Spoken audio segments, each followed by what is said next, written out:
الله مساكم. اليوم عندنا بالقصدير بنزبط لنا الدجاج الصغير مقاس 500-600 كم حبة بهذه الطريقة.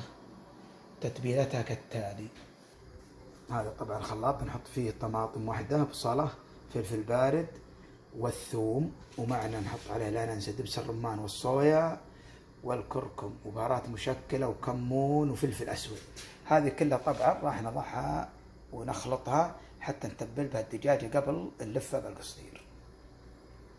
زيت، نحط زيت زيتون مقدار كاسة فقط، وباقي الأغراض نحط عليها. بين الدبس الحين نحط الصويا عليها، احنا نبغى اللون كذا.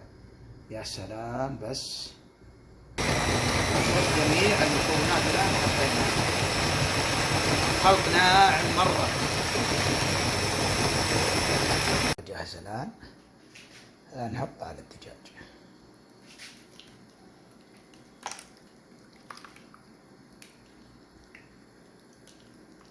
كذا تبلناها وجاهز الخلطة. هذه خلطة طبعا اللي بشوفها أفضل خلطة للشوي، خذوها من عندي. الدجاجة بعد ما حشيناها من جوا اللي هو بهذه الخلطة حشيناها، نجي نحط على ورق زبدة وقصدير. ورق الزبدة عشان ما يحترق أبد. بهذه الطريقة ورق الزبدة، نقفل الدجاجة بهذه الطريقة.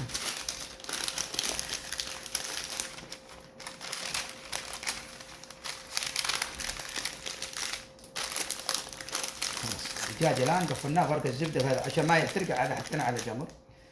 نجي مباشرة القصدير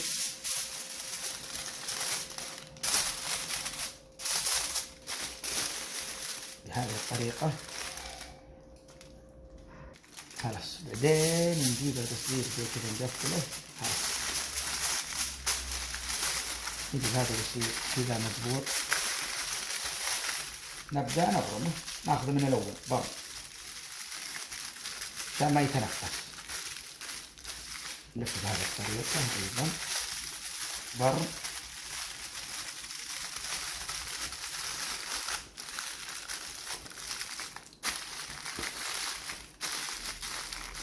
فعندنا الآن القصدر جاهز. خلاص صار عندنا بهذه الطريقة، ونصلح كل الدجاج هذا نفس الطريقة هذه. خلوكم معي.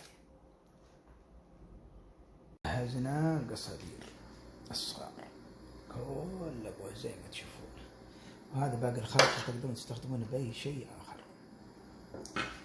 يا سلام. وهذه مقادير الرز.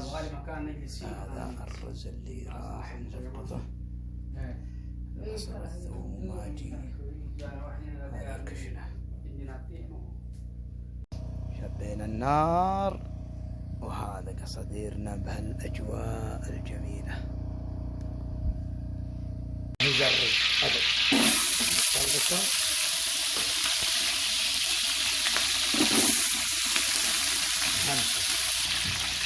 مع البهارات الصحيحة.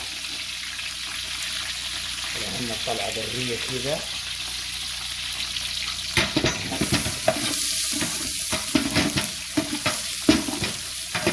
ما نبغى يتغير اللون، لا لون خفيف بس.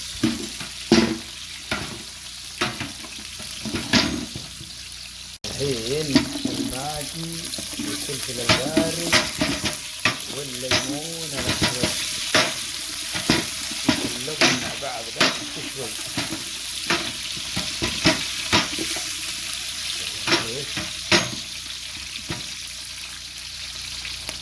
نحط معاه شوية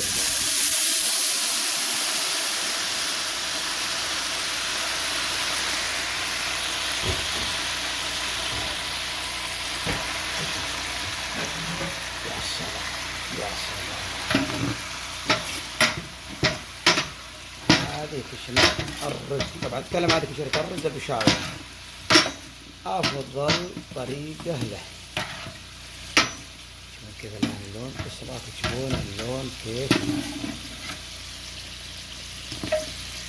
هذا اللون اللي انا ابغاه.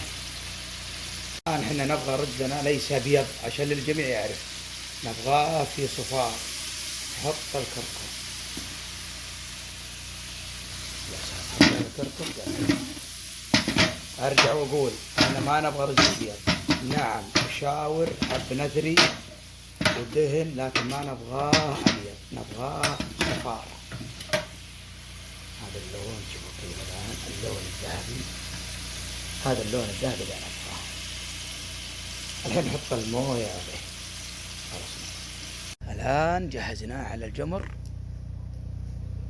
طبعا جاهز على الجمر بهذه الطريقة.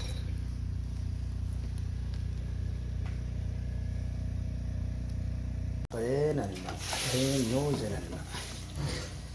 الرز البشاور لازم يكون ماء قليل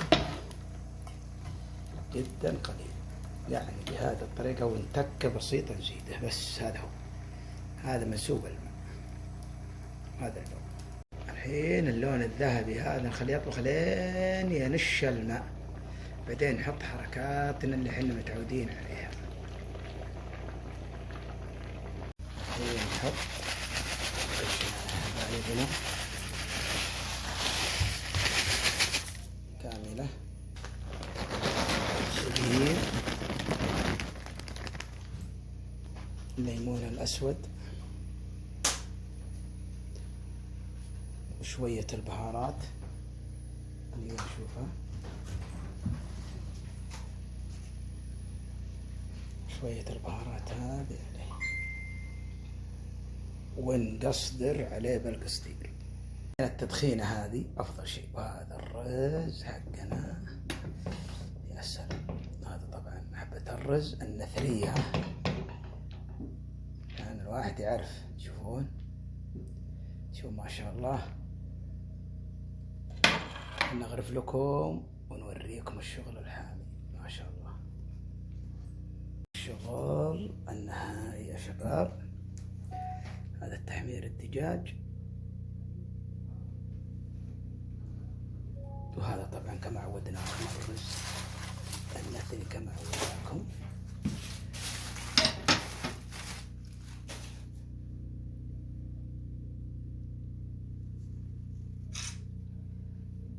لا تنسون من الدعاء.